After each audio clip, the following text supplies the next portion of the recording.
As the drum beats grong, grong, grong, the Wangala dancers make the entry, matching their steps to the sounds of the drum.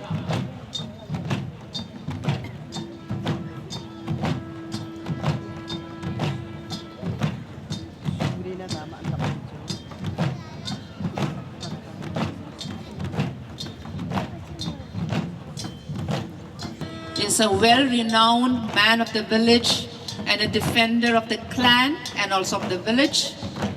He should have taken a number of heads in olden days when they go for head hunting expeditions.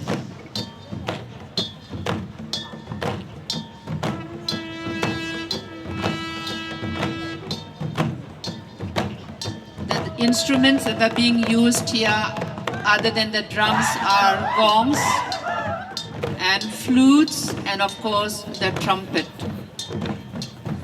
This is a second item where the dancers engage in greeting everyone present, thus articulating their joy at the presence of neighbors and friends far and near.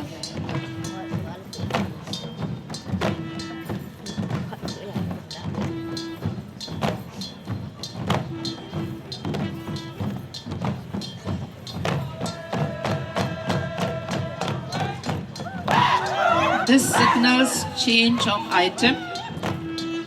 This third dance act is known as Sara Roa, or prancing about or whiling away time in the grand yard, where the Wangala dancers prance around the grand yard for a while in preparation for more serious parts of the dance. This particular dance item is significant because this is an imitation of the body movements of a jema or the wagtail bird. It is said that Ajax learned the dance steps from this bird that wagged and fluttered its tail this way and that and shook its legs in this fashion and rhythm.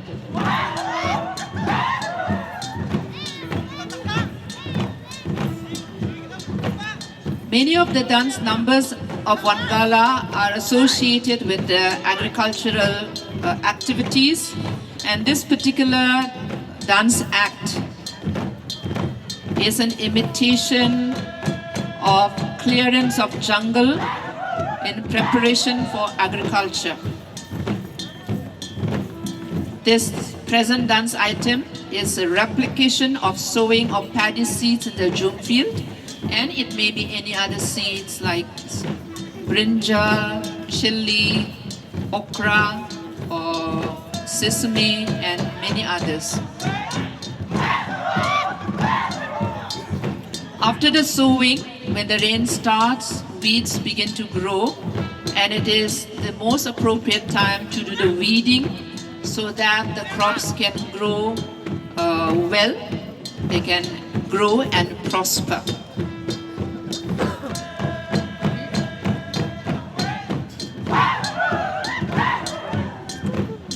As the crops grow and they begin to show fruits, as the fruits begin to come out and yield, the marauders come and disturb the Jum field.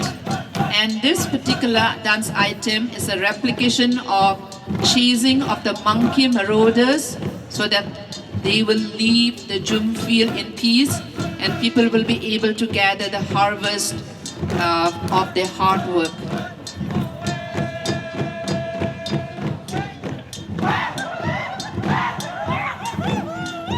Now the weeding is done and fruits are already ripe and the marauders have already been chased away.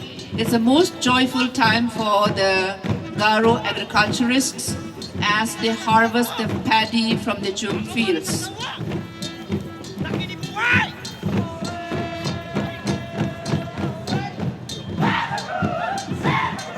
Harvest is followed by dehusking.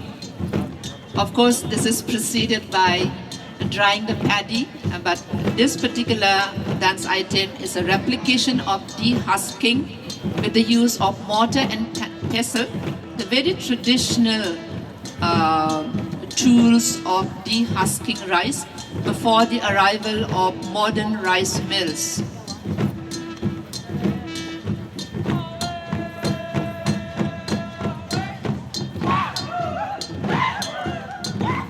The life of Garo Songsarex is indispensable without rice ale brewing, and it is connected also with Wangala celebration. It was Salgra, the sun god, who bade men to brew rice beer and perform the ritual of libation. And this dance act is an imitation by the young people offering drinks to each other. Of course, this action carries undertones of romance, which is inevitable in such festivals.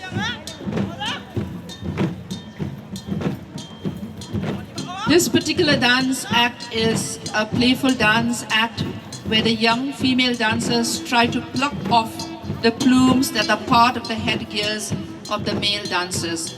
This is a more jocular and more flippant item of the dance, Wangala dance and the Wangala festival. Most of the others are of serious and ritualistic kind.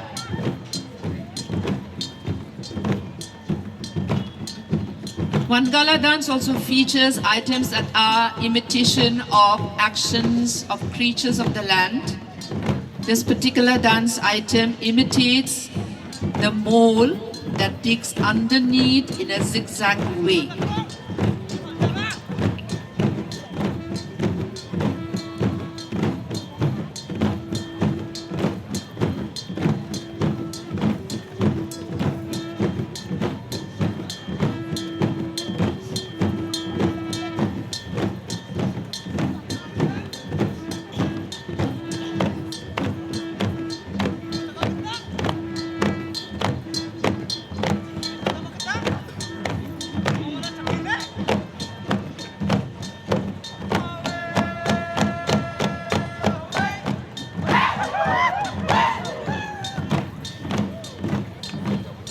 Wangala is time for cleansing to enhance one's sense of hygiene and sanitation. And here we find the dance imitating bathing and washing of clothes as part of health and hygiene maintained not only during the festival but at other times also.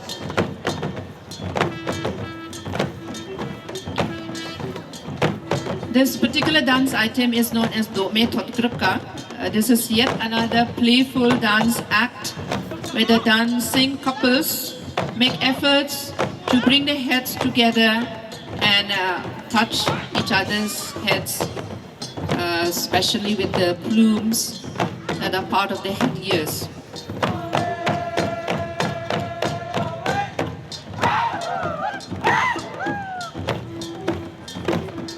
This dance act is known as Kambe Towa, literally meaning a comparison of heights, measuring whether the boy or the girl's height is taller than the other member of the other couple. This has got deeper sense because it is also testing the overall compatibility of the partner. This is a dance item known as Jajong Punika, and showing or looking at the moon. This is a romantic item because the young people get ready to start dancing with the partners in a less serious way.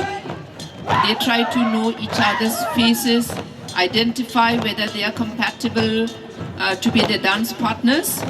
Because this dance is going to lead them very often to romance and then eventually to marriage. So they try to have a good look at each other's faces before really going in for dancing.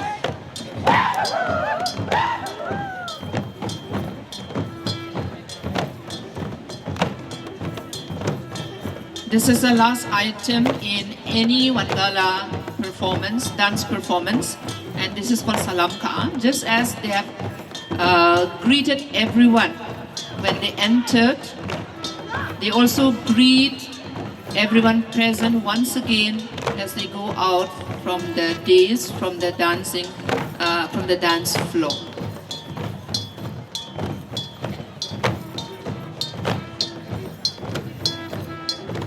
Once upon a time, Wangala was restricted to ritual, to the traditional religion of the Garus, but today it has left that sanctum and it has made forays into the theatre, and that's how we are able to witness this. I think this part of Wangala can be called social and secular performance. I hope we all had a good time. Thank you.